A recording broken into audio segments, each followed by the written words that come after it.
明年是台南府城建设400年，安平古堡入口边啊，一直有人伫咧摆摊。这寡摊敢爱煞为民众看法是无共款。市政府表示讲，目前也当咧规划讲安怎摆摊，看起来才袂乱七八糟。 不管是安平古堡这个国家级的古迹，真侪人来参观。对入口看出去有足侪单位，虽然方便民众买物件食，不过也有民众认为这是高度观光的门面，对摊商爱做整顿。实际行一撮摊商讲，因伫遮摆卖20-30档，拢有做好管理，加上即摆景气无好，因望政府爱做好配套措施，甲因先参详。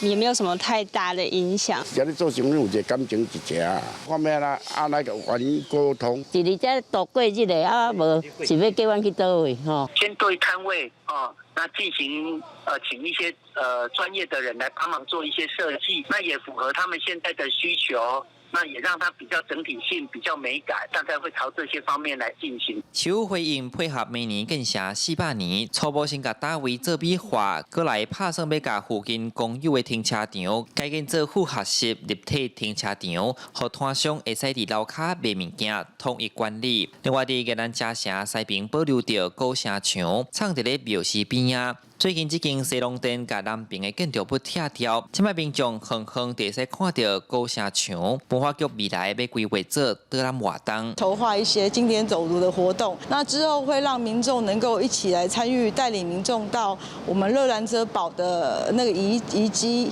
遗构，然后还有大园市镇。台南建设400档，要安怎互安平街区有新的形象？甲要安怎请观光客来遮，嘛是市府当咧思考的问题。记者李新武台南采访报道。